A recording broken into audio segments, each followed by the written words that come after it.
এই জন্যই তো আল্লাহ তাআলা কোরআনে কারীমের মধ্যে অন্য আয়াতের মধ্যে বলেন, মানুষ কিয়ামতের ময়দানে বলবে, লা ইউগাদিরু সগীরাতাও ওয়ালা কাবীরাতান ইল্লা আহসাহা। বান্দার হাতে যখন আমলনামাটা দেওয়া হবে, ডাক দেয়া বলবে, আল্লাহ, গভীর রজনীতে গুনাহ করলাম, দুনিয়ার কোনো মানুষ তো সজাগ ছিল না, আল্লাহ আজকে আমলনামার মধ্যে এই ছোট গুনাহটাও দিয়ে উঠে গেছে গা। আল্লাহ, অমুক জায়গায় অমুক ব্যক্তির জুলুম অত্যাচার কইরা আল্লাহ 1 বিঘা জমিন খেয়ে ফেলাইছি, আল্লাহ যদিও মালিক জানে না, আল্লাহ আজকে আমলনামার মধ্যে দেখি সেই গুনাহটা উঠে গেছে। আল্লাহ, অমুক রজনীর মধ্যে দুনিয়ার সকল মানুষ ঘুমিয়ে গেল, আমি একজন পরনারীর সাথে জিনা করলাম, শুধু পরনারী আর আমি জানি। আল্লাহ, আজকে আমলনামাটা খুলে দেখি, আল্লাহ সেই গুনাহটাও বাদ পড়ে নাই। মানুষ শুধু আফসোস করবে, বলবে, আল্লাহ আজকে আমার জন্য দুর্ভাগ্য, আমার জন্য আফসোস, একটা আমলনামা থেকে একটা গুনাহ বাদ পড়ে নাই। হায় আজকে কোন দিকে বেগে যাব, হায় আজকে কোন দিকে বলাবো, হায় আজকে কি করবো। মানুষগুলা হাই হুতাশ, মানুষগুলা উম্মাদ পাগলের মতো হয়ে যাবে।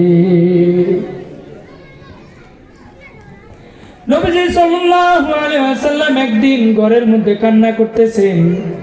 মা আয়েশা সিদ্দিকা ডাক দিয়া বলে, ইয়া রাসূলুল্লাহ, আপনি যখন কান্না করেন আমি আয়েশা সিদ্দিকা আমি সহ্য করতে পারি না ইয়া রাসূলুল্লাহ।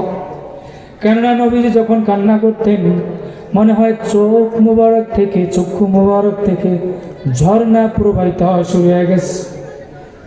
নবীজি সাল্লাল্লাহু আলাইহি ওয়াসাল্লাম অধিক রজনীর মধ্যে শুধু ফুফিয়া কান্না করতেছে।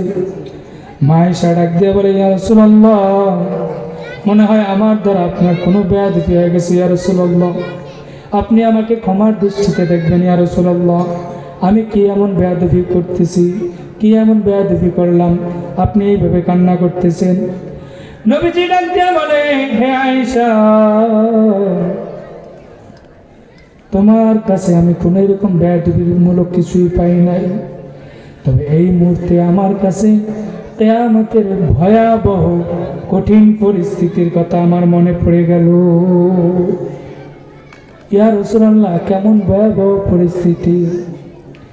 নবীজি বলেন, আয়েশা, কিয়ামতের ময়দানটা এত ভয়াবহ হবে, এত উত্তপ্ত হবে, মানুষগুলা পাগল উন্মাদের মতো হয়ে যাবে, মানুষগুলা সব থাকবে উলঙ্গ। আয়েশা সিদ্দিকা ডাক দিয়ে বলে, ইয়া রাসূলুল্লাহ, তাহলে আমরা মহিলারাও কি উলঙ্গ থাকবো কিনা? নবীজি ডাক দিয়ে বলেন, আয়েশা, তোমরা সকল মহিলারা উলঙ্গ থাকবা, তবে হ্যাঁ, নবীজি ডাক দিয়ে বলেন, আয়েশা, সবাই সেই সময় উলঙ্গ থাকবে। মা আয়েশা ডাক দিয়ে কান্না করে দিছে, বলে, ইয়া রাসূলুল্লাহ, আমাদের মধ্যে কি লজ্জা লাগবে না? অন্য পুরুষরা কি আমাদের দিকে তাকাবে না?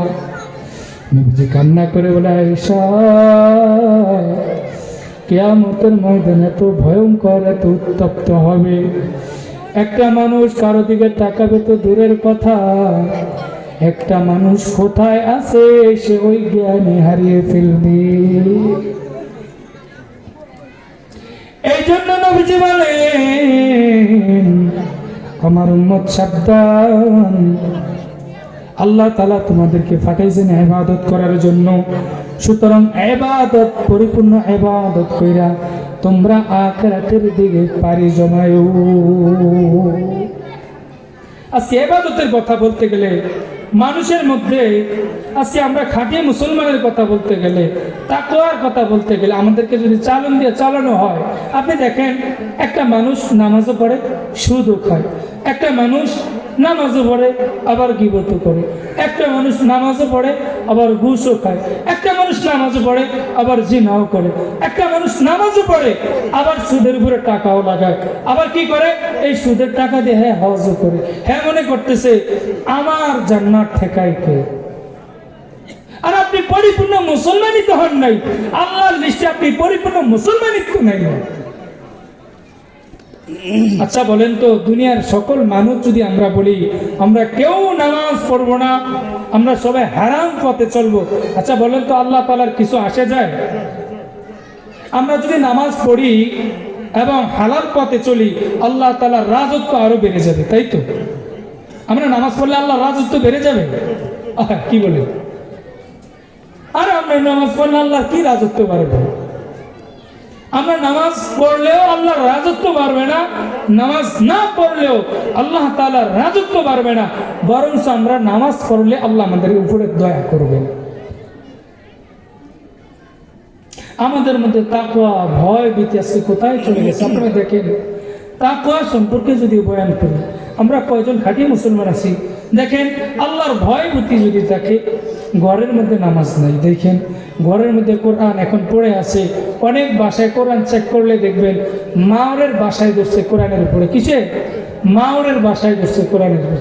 আমাদের মধ্যে তাকওয়া, ভয় ভীতি আজকে কোথায় চলে গেছে? আপনি দেখেন, একটা পুরুষ সে নিজেকে নামাজি দাবি করে, কিন্তু তার মেয়ে পর্দা করে না, তার বউ পর্দা করে না, সে নিজেকে অনেক খাঁটি মুসলমান দাবি করে, তাকওয়াওয়ালা মুসলমান দাবি করে। আরে আপনি তো খাঁটি মুসলমান হইলেন কিভাবে? আপনার ঘরও ঠিক নেই, আপনি নিজেও তো ঠিক নেই, কিভাবে আপনি নিজেকে খাঁটি মুসলমান দাবি করেন? আরে ইমানদার দাবি করেন কিভাবে? ইমানের কি আছে আপনার মধ্যে? আমরা যদি বয়ান করি, হুজুর মিয়াজি টুপি রাখেন, মাথায় দাড়ি বড় করেন, সুন্নতি পাঞ্জাবি পরেন, হুজুর এগুলোর মধ্যে কি ইসলাম? হুজুর এগুলোর মধ্যে কি আল্লাহর ভয়ভীতি? তাহলে আমরা বলবো কোনগুলার মধ্যে? আপনারা বলেন তো আমরা ওগুলা মেনে যাব, আপনারা বলেন ওইগুলো আমরা মেনে যাব। তবে একটা জিনিস খুব সাবধান, এই মাহফিল হয়তো আগামী বছর আপনি পাইতেও পারেন, নাও পাইতে পারেন, হইতে পারে আপনি কবরের যাত্রী হয়ে যাবেন, কিন্তু আপনি কি পাইলেন, কি নিলেন, কি অর্জন করলেন, এটাই দেখার বিষয়। ওই যে একটা জিনিস আছে না, আমাদের রুসুম হয়ে গেছে, মাগরিবের ওয়াজ করলে কি হয়, ওই সময় কোনো মুসল্লি থাকে না। কেন থাকে না? জানে যে প্রধান অতিথি তো আসবে কোন সময়, এশার পরে অনেক সুরালা বয়ান হবে, আমরা ওই সময় কি করবো? বয়ান শুনবো। আসলে এটা আমাদের জন্য একটা বদখাস্ত, মাগরিবের পরে মানুষ আসেই না। মানুষ না আসলে একজন ওয়াইজিন যখন বয়ান করবে, মানুষ না দেখলে তার শরীরের মধ্যে একটা হিট কিভাবে আসবে? এক কথা কাদেরকে নিয়ে বলবে বলেন তো? এশারের পরেও যদি ওই ব্যক্তি এসে দেখে এরকম মুসল্লি নেই, এরকম মানুষ নেই, আচ্ছা বলেন তো ওই ব্যক্তির বয়ান আসবে? বয়ান আসবে না, কেননা উপস্থিতি কম।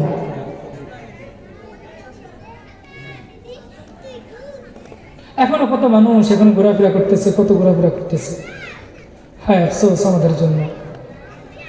যাই হোক, তাহলে আল্লাহ তাআলা আমাদেরকে বলছেন কি খাঁটি মুসলমান হওয়ার জন্য, এবং আরেক আয়াতের মধ্যে বলছেন কি পরিপূর্ণ ইমানদার হওয়ার জন্য। পরিপূর্ণ ইমানদার আমরা কিভাবে হব? আমরা সব কিছু জানি, ইমান ভঙ্গের কারণও জানি না। আরে সব কিছু বাদ দেন, আল্লাহর যে তাকওয়া আপনার মধ্যে দেখবে, নামাজ পড়তেছেন, সূরা ফাতিহা দিয়ে যে নামাজ পড়তেছেন, একটা লোক দাঁড়িয়ে বলেন, হুজুর আমি তো আজকে 40 বছর নামাজ পড়তেছি, যে আমার সূরা ফাতিহাটা সহি শুদ্ধ হয়। তাকওয়ার কথা বাদ দিলেন, আপনি যে নামাজ পড়তেছেন, নিজেকে একটু হইলেও মুসলমান দাবি করতেছেন, আপনি এতটুকু দাঁড়িয়ে বলেন, হুজুর আমার সূরা ফাতিহা সহি শুদ্ধ হয়। আচ্ছা, এখানে কেউ দাঁড়িয়ে বলতে পারবেন? পারবেন? তাহলে আমরা কি দিয়ে নামাজ পড়ি? আমাদের মধ্যে তাকওয়া ঢুকবে কিভাবে? আল্লাহর ভয় ভীতি কিভাবে আসবে? মূলত কারণ ছিল কি, আমি সূরা ফাতিহা সহি শুদ্ধভাবে জানবো, সূরা ফাতিহার অর্থ সহকারে জানবো। না সূরা ফাতিহা জানি, না সূরা ফাতিহার এরকম তাফসীর তো দূরের কথা, বাংলা জানা তো দূরের কথা, এটা অনেক দূরের কথা। আমরা কোথায় পিছিয়ে, আমরা কোথায় পিছিয়ে? এই জন্য আল্লাহ রাসূল বলেন, ইন্না বানি ইসরাঈলা তাফাররাকাত আলা সিনতাইনি ওয়া সাবঈনা মিল্লাহ ওয়া তাফতারিকু উম্মতি আলা সালাসিন ওয়া তাফতারিকু উম্মতি আলা সালাসি ওয়া সাবঈনা বিল্লাহ কুল্লুহুম ফিন্নার ইল্লা মিল্লাতান ওয়াহিদা। এই জন্য আল্লাহর নবী বলেন, আমার উম্মতি মুহাম্মাদের মধ্যে 73 কল কাতার হবে। আমার উম্মতি মুহাম্মাদের মধ্যে কিয়ামতের মধ্যে 73 কাতার হবে। ইল্লা ওয়াহিদান ফিল জান্নাহ, মাত্র একটা কাতার হবে জান্নাতি। বাকি 72 কাতার দল, এরাও মুসলমান, এদের বাপ দাদাও মুসলমান, এদের পূর্বপুরুষও মুসলমান, এরা হয়ে যাবে জাহান্নামের আসামি। এখন চিন্তা করে দেখেন, আমার মধ্যে নামাজ নাই, আমার মধ্যে কোরআনের তেলাওয়াত নাই, আমার মধ্যে সুদ ঘুষে ডুবা, আমার মধ্যে হারাম জিনিসে লিপ্ত, আমার মধ্যে অন্য গুনায় লিপ্ত, আমার মধ্যে অন্য খারাপ জিনিসে লিপ্ত আমি। এবার হিসাব করে দেখেন, আপনি ওই এক কাতারের জান্নাতের দল, নাকি আপনার মধ্যে এত দোষ নিয়ে আপনি ওই 72 কাতারের দল। আল্লাহ তাআলা আমাদেরকে দুনিয়াতেই জানিয়ে দিচ্ছেন কিভাবে জান্নাতি হইবা, কিভাবে জাহান্নামী হইবা। আচ্ছা বলেন তো, মানুষের জ্ঞান বেশি নাকি আল্লাহ তাআলা চতুষ্পদ যেসব জানোয়ার বানাইছেন ওগুলার জ্ঞান বেশি? জ্ঞান বেশি কাদের কথা বলেন তো? মানুষের জ্ঞান বেশি না ওইসব চতুষ্পদ জানোয়ারদের জ্ঞান বেশি? কাদের জ্ঞান, কাদের বেশি? হ্যাঁ, মানুষের জ্ঞান বেশি। আচ্ছা, মানুষের জ্ঞান আল্লাহ তাআলা এত অপরন্ত জ্ঞান মানুষকে দান করলো। আপনি দেখেন, একটা গরুর আল্লাহ যেটুকু জ্ঞান দিছে, গরুটারে আপনি ক্ষেতের মধ্যে বিচারি গরুটারে আপনি পিটাইতে তক্তা বানিয়ে ফেলছেন। গরুটারে বুঝাইছেন, এই আগামীকাল কিন্তু এই খেতে আসছ না, আমি তোর আজকে ঠ্যাং একটা ভাঙছি, কালকে আমি ঠ্যাং আবার ওইটাও ভেঙে ফেলাম, একদম চুরমার করে ফেলাম, এখানে আসবি না ভুলে। আচ্ছা বলেন তো, কালকে আবার মালিক যখন গরুটা ছেড়েছে, গরু এসে আবার বেচারার দাম খাইতেছে। আচ্ছা বলেন তো, কালকে গরুটারে পিটাইলো, এত বুঝাইলো, আবার এই ধানের মধ্যে এসে আজকে মুখ দিতেছে। ও কেন এসে মুখ দিছে বলেন তো? ওর মধ্যে হিতাই জ্ঞান নাই যে কালকে আমার যেই কথা কইছে আজকে আইলে তো, আজকে যে আসছি মালিক দেখতো আমার তো ফিরিয়া তক্তা বানিয়ে নিব। ওর কথা হচ্ছে আমার শুধু ক্ষুধা, ওর হিতাই জ্ঞান নাই। কিন্তু মানুষ সব বুঝে জানে শুনে, এরপরেও মানুষ মানে না। মানুষকে যদি বলা হয়, এই মিয়াজি খবরদার আল্লাহ তাআলাকে ভয় করে চলেন, আল্লাহ তাআলাকে ভয় করে চলেন, এই শুধু এতটুকু, এই ওয়াজের প্যান্ডেল পর্যন্ত, অথবা জুমার বয়ান যখন হবে এই জুমার বয়ান পর্যন্ত, তারপরে খাটটাকে শুনে। আমাকে বলা হয়েছিল যে হুজুর একটু তাকওয়া সম্পর্কে এখানে কথা কয়েন। হুজুর, মানুষের তাকওয়া নষ্ট হয়ে গেছে। আপনারা দেখেন, তাকওয়া সম্পর্কে বয়ান করলে তো পুরো রাত শেষ হয়ে যাবে, পুরো রাত। কিন্তু তাকওয়া তো ভিতরের জিনিস, আল্লাহর ভয় এতটুকু থাকলেই তো যথেষ্ট। দুনিয়ার সকল মানুষ ঘুমাইলো, আমার আল্লাহ তো ঘুমায় না। আমি গুনাহ করতেছি, আমার আল্লাহ তো আমার দিকে তাকিয়ে আছেন। আরে আমি নামাজ না পড়ে ফজর তো আমি শুয়ে দিছি, আমি কেমন বেহায়া। দুনিয়ার সকল মানুষগুলো নামাজ পড়তে যাচ্ছে, আর আমি রাত্রের বেলায় বয়ান শুনলাম, ফজর বেলায় আমি ঘুমাইলাম। আমার সব মানুষ ঘুমাইতেছে, বা সব মানুষ ঘুমের থেকে ওইটা নামাজে চলে গেছে। আমি কেমন বেহায়া। আমার রব একটু আগে মুয়াজ্জিন দিয়ে আমার ডাক দিল, কিন্তু আমি কেমন বেহায়া। আমি ফজর নামাজ উঠতে পারতেছি না। আমার মধ্যে তাকওয়াটা কোথায়? আমার মধ্যে তাকওয়াটা কোথায়? আমাদের মধ্যে তাকওয়া চলে গেছে। এই জন্য বলবো, আমরা সবাই মৃত্যুর যাত্রী, আমরা কেউ মৃত্যু থেকে হারবো না। এমন একটা দিন চলে আসবে, এমন একটা সময় চলে আসবে, এই গায়ের কাপড়টা তাড়াতাড়ি আপনাকে পরে দিবে। গায়ের মধ্যে হাজার হাজার দামি পোশাক তাঁশ খুলিয়া সিরিয়া খুলিয়া ফেলাবে। আপনাকে তাড়াতাড়ি এলাকার মানুষ চলে আসবে, সাদা কাপড়ের প্যাকেট করিয়া দিবে। আপনার আত্মীয় স্বজন তাড়াতাড়ি চলে আসবে। কেউ বা চলে যাবে বাজারে তাড়াতাড়ি বাঁশ কাটার জন্য, আবার কেউ বা চলে যাবে তাড়াতাড়ি বলবে, আমার পিতাকে তাড়াতাড়ি ঘর থেকে নামিয়ে দাও, তাড়াতাড়ি কাফন দাফন ভরে দাও। দাও, তাড়াতাড়ি গোসল করিয়া তাড়াতাড়ি সাজিয়া দাও। আবার কেউ চলে যাবে 3.5 হাত মাটির ঘরটা করার জন্য, তাড়াতাড়ি কবরটা করা হবে। আবার কেউ বলবে তাড়াতাড়ি জানাজার নামাজ পড়িয়া দাও। আপনাকে আমাকে চিরতরে বিদায় দিয়া দিবে। কোথায় যাচ্ছেন? একটু আগে ছিলেন কোথায়? কোথায় যাচ্ছেন? তীর নিয়া রওনা দিচ্ছেন ওই কবরে। এতটুকু শুধু চিন্তা করেন, আল্লাহ যা করছে আল্লাহ এই মাহফিল থেকে আপনার কাছে খাস তওবা করি। আল্লাহ আমাদেরকে 5 ওয়াক্ত নামাজ পড়ার তৌফিক দান করেন। আল্লাহ আমরা সুদের মধ্যে জড়িত, আল্লাহ সুদ খাইলে সবচাইতে নিম্ন স্তরের গুনাহ যেটা হবে, নিজের মায়ের সাথে 36 বার জিনার গুনাহ হবে। আল্লাহ আজ থেকে তওবা করলাম, আল্লাহ সুদের মধ্যে যাব না। আল্লাহ আজ থেকে তওবা করলাম, আল্লাহ বেপরদা ভাবে চলবো না।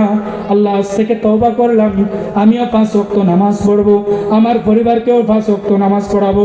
আল্লাহ আপনার আযাবের ভয়ের দিকে তাকায়া, আল্লাহ আপনার আযাবের ভয়ের দিকে তাকায়া, আল্লাহ আমার মেয়েকে পর্দার মতো চালাবো, আমার বউকে পর্দার মতো চালাবো। আল্লাহ আমিও ঠিক হয়ে যাব। আল্লাহ তাআলার দরবারে মুনাজাত দিতে দেরি, তওবা করতে দেরি। আল্লাহ তাআলা ডাক দিয়ে বলেন, 70 বছর যদিও গুনাহ করে থাকো, চোখের পানি ছাড়তে দেরি, আমি আল্লাহ 70 বছরের গুনাহ মাত্র মিনিটেই আমি আল্লাহ মাফ করে দেই। সুবহানাল্লাহ। আল্লাহ তাআলা আপনাকে আমাকে সকলকে আমল করার তৌফিক দান করেন। সকলে বলি আমিন। ওয়া আখিরু দাওয়ানা আলহামদুলিল্লাহি রাব্বিল আলামিন। এখনো মিনিট আছে? এখনো 15 মিনিট আছে। 7:30। আচ্ছা, তাহলে এখনো 15 মিনিট আছে। যাই হোক, তাহলে আমরা সবাই তো কবরে যাইব ইনশাআল্লাহ, নাকি? আমরা সবাই কবরে যাইব, আমরা সবাই কাপড়ের প্যাকেট হইব। এমন একটা দিন চলে আসবে, মাইকে এলান হবে, এই অমুক আর নাই রে, সবাই তাড়াতাড়ি দিয়ে আসবে আপনাকে আমাকে চিরতরে বিদায় দেওয়ার জন্য। তবে আপনাকে আমাকে চিরতরে বিদায় দিচ্ছে, আপনি যে কবর স্থানে যাচ্ছেন, সেই কবর প্রত্যেক দৈনন্দিন কবর ডাক দিয়া বলে, প্রত্যেক দৈনন্দিন কবর ডাক দিয়া বলে, সাবধান আমি কিন্তু আযাবের ঘর। প্রত্যেক দৈনন্দিন আপনার আমার কবরের স্থান ডাক দেওয়া বলে, আমি কিন্তু জাহান্নামের ঘর। প্রত্যেক দৈনন্দিন কবর ডাক দেওয়া বলে, সাবধান আমি কিন্তু পোকামাকড়ের ঘর। আমার মধ্যে যদি ভালো আমল নিয়ে আসো, আমি কবর তোমার সাথে ভালো আচরণ করব। কিন্তু গুনাহগার হইয়া যদি এই কবরে আসো, আমি তোমাকে এমন ভাবে চাপ দিব, এক পাজর হাড্ডি অন্য পাজরে নিয়ে যাব। আল্লাহর নবী সাল্লাল্লাহু আলাইহি সাল্লাম যখন মেরাজের রাত্রে গেলেন, আজরাইল আলাইহিস সালাতু ওয়াস সালামের সাথে দেখা। নবীজি সাল্লাল্লাহু আলাইহি সাল্লামকে দেখে আজরাইল আলাইহিস সালাতু ওয়াস সালাম সালাম দিলেন, আসসালামু আলাইকুম ইয়া রাসূলুল্লাহ ইয়া হাবিবাল্লাহ। নবীজি ডাক দিয়া বলেন, ওয়া আলাইকুম আসসালাম ওয়া রাহমাতুল্লাহি ওয়া বারাকাতুহু। দুইজনের সালাম মুসাফা হলো, কথা কখন হলো। নবীজি ডাক দিয়া বলেন, ভাই আজরাইল, আপনি যেই টেবিলে বসে আছেন, আমি দেখতেছি আপনার সম্মুখে বিশাল বড় একটা গাছ। এই গাছটা কিসের? এই টেবিলটা কিসের? নবীজি আরো ডাক দিয়া বলেন, আপনার টেবিলের উপরে বিশাল বড় একটা ডায়েরি। এই ডায়েরিটা কিসের? মালাকুল মউত আজরাইল ডাক দিয়া বলে, পয়গম্বর, এই গাছটা হলো ওই গাছ, ইনদা সিদরাতুল মুনতাহা। ইয়া রাসূলুল্লাহ, এই গাছটা হলো ওই গাছ। আপনার কোন উম্মত যখন দুনিয়া থেকে তার মৃত্যুর সিগন্যাল চলে আসে, 40 দিন আগে একটা পাতা পড়ে এই টেবিলে আমার কাছে চলে আসে। ইয়া রাসূলুল্লাহ, ইয়া হাবিবাল্লাহ, আমি কি করি? এই পাতাটা আমি নেই, এই পাতাটা নিয়ে আমি মিলাইতে শুরু করি, তার পিতার নাম কি, তার নাম কি, সে কোথায় থাকে, অমুক গ্রামে অমুক স্থানে। ইয়া রাসূলুল্লাহ, আমি 40 দিন আগ থেকেই জানি তার মৃত্যুর ফরমান আমার কাছে চলে আসছে। হযরত আজরাইল আলাইহিস সালাতু ওয়াস সালাম আর ডাকতে বলে, ইয়া রাসূলুল্লাহ, আমার সম্মুখে যে ডায়েরিটা আপনি দেখতেছেন, আমি কি করে ডায়েরিটা উঠাই? ডায়েরিটা উঠায়া এই পাতাটার সাথে ডায়েরিটার সাথে মিলাই, ডায়েরিটা উল্টাইতে উল্টাইতে আমি তাকে দেখি এই ডায়েরির অমুক পৃষ্ঠায় এবং এই পাতার সাথে মিল আছে। ইয়া রাসূলুল্লাহ, তখন আমি কি করি, ডায়েরিটাকে ছিঁড়ে পাতাটার সাথে আমি আস্তে এরকম টিপ দিয়ে ধরে রাখি, এক জায়গায় সামনে রেখে দেই। 40 দিন আগ থেকে ইয়া রাসূলুল্লাহ আমি আপনার ওই উম্মতকে ডাক দিয়ে বলি, সাবধান, এই আজকে কিন্তু তোমার মৃত্যুর ফরমান আমার কাছে চলে আসছে, আর তুমি কিন্তু 39 দিন বাঁচবা। সাবধান সাবধান, এখনো গুনাহ থেকে ফিরো, দয়াময় রবের দিকে ফিরে পড়ো, দয়াময় রবের দিকে তাড়াতাড়ি চলে যাও, দয়াময় রবের ইবাদতের দিকে যাও, দয়াময় রব যেই দিকে তোমাকে যাইতে বলে ওই দিকেই দৌড়াইতে থাকো। যখন 38 দিন হয়ে যায়, আজরাইল আলাইহিস সালাম আবার ডাকতে বলে, ভাই সাবধান সাবধান, তোমার মৃত্যুর ফরমান টিকিট কিন্তু আমার কাছে চলে আসছে, সাবধান, আর মাত্র 38 দিন বাকি আছে। এমন করতে করতে করতে করতে যখন 3 দিন চলে আসে, 3 দিন আগে মালাকুল মউত আজরাইল ডাক দেয়া বলে, দুনিয়ার অমুক, আর মাত্র 3 দিন বাকি, এখনো ঠিক হইলেই না, আফসোস, আর মাত্র 3টা দিন বাকি, আমি আজরাইল কি তোমাকে যথা সময় নিয়ে যাব। যখন 3 দিনের একদিন চলে গেল, মালাকুল মউত আজরাইল ডাক দেয়া বলে, এ ভাই, এ অমুক, আর মাত্র 2 দিন বাকি, এখনো ঠিক হইতে পারলা না, এখনো গুনাহ ছাড়তে পারলা না, এখনো তো আমার রবের দিকে হাঁটতে পারলা না, এখনো সুদের মধ্যে তুমি জর্জরিত, এখনো তুমি ঘুষের মধ্যে জর্জরিত, সাবধান, আর মাত্র 2টা দিন আছে, দয়াময় রবের দিকে ফিরো, খাস তওবা করো। যখন 2টা দিন চলে যায়, 3য় দিন যখন চলে যায়, তখন সে সিগন্যাল দিতে থাকে, আয় রে, আগামীকাল অমুক সময় তোমার জান কবজ হবে বাজারের মধ্যে, বা অমুক রোড ঘাটে, হয়তো বা অমুক মেহমান বাড়িতে, এখনো তুমি ঠিক হইলা না। যখন 3য় দিন চলে আসে, মৃত্যুর সময় যখন গড়িয়ে আসে, মালাকুল মউত আজরাইল ডাক দিয়ে বলেন, আমি মালাকুল মউত আজরাইল যখন তার সম্মুখে হাজির হয়ে যাই, ডাক দিয়ে বলি, তোমাকে এত ডাকা হলো, দয়াময় রবের দিকে ফিরলা না, আজকে আমি তোমাকে এমন জায়গায় নিয়ে যাব, এমন স্থানে তোমাকে নিয়ে যাব, আল্লাহর জাহান্নাম তোমার জন্য রেডি, আল্লাহর আযাব আর গজব তোমার জন্য রেডি, চলো জাহান্নামের দিকে চলো। তখন ওই রূহটা আর বের হইতে চায় না, এদিক সেদিক পলাইতে থাকে, এই যে শুরুতে বলছিলাম। কিন্তু বলেন তো, আজরাইলের হাত থেকে পলানো সম্ভব? সম্ভব না। আচ্ছা, কোন মন্ত্রী মিনিস্টার কেউ পলাইতে পারছে? সাদ্দাত দুনিয়ার বড় ক্ষমতাসীন ছিল, দুনিয়ার যত কয়টা লিডার আছে এর মধ্যে একজন ছিল সাদ্দাত। তার নাম শুনছিলেন, সাদ্দাত নিজে জান্নাত তৈরি করছে। দুনিয়ার যত বেগানা মহিলা আছে, যত 17 থেকে 18 বছর যুবতী মেয়েরা, এইসব মেয়েদেরকে দিয়ে সে জান্নাতি হুর বানিয়েছে, নাউজুবিল্লাহ। দুনিয়ার সকল মেয়েদেরকে নিয়ে আসছে, সে জান্নাত উদ্বোধন করতেছে। মানুষের উপরে স্টিম রোলার চালাইছে, যার কাছে বাসায় বাসায় যা স্বর্ণ অলংকার পাইছে সব কিছু তুলে নিয়ে আসছে। কিন্তু একজন মহিলা বদদোয়া করছে, আল্লাহ, আমার অল্প একটু স্বর্ণের টুকরা আছে, আল্লাহ, সাদ্দাতের গুন্ডা বাহিনী আমার কাছ থেকে নিয়ে গেছে, আল্লাহ, এই সাদ্দাতকে আপনি ধ্বংস করে দিন। আল্লাহ তো দোয়া কবুল করে ফেলেছে। সাদ্দাত এত জুলুম অত্যাচার করছে, এবার সে আল্লাহর জান্নাতে যাইবে না, নিজের জান্নাতে সে নিজে যাইবে। আল্লাহ তাআলাকে ভয় করে নাই, আমি আমার জান্নাতে যাইব। যখন সে এত কারুকার্য করে দুনিয়ার মেয়েদেরকে দিয়া সে কি করছে, হুর বানাইছে। আপনারা জানেন, যারা জান্নাতীদেরকে আল্লাহ তাআলা জান্নাতীদেরকে কমসে কম 70 থেকে 72 জন কি দিবেন, হুর দিবেন। এই ওয়াজ ঘরে যায় করবেন না, যায় বুড়ারা যারা আছে, যারা বিবি সাহেব ঘরে আছে, যায় এই ওয়াজ করবেন না, এই হুজুরে তো বসে 72 জন হুর দিব, এটা মহিলারা সহ্য করতে নেই। মহিলারা কইবে কি, ওই 72 জন যাতে আল্লাহ আমারে বানায়। যাই হোক, দুনিয়ার সকল মহিলাদেরকে দিয়া সে কি করছে, হুর বানাইছে। যখন সে জান্নাতে ঢুকবে, ঘোড়ার পিঠ থেকে নামছে, এক পা দিবে দিবে তো তাকে দেখতেছে একজন জীর্ণশীল লোক, একজন লোক, উপরে একটা কি আছে, একটা পাদে একটা ভেগ আছে, চেরাবের একটা ভেগ আছে। দেখ দিল, এই সব সামনে একটা পা দিবে না, সামনে একটা পা দিবা না। ডাক দিয়া বলতেছে তুমি কে?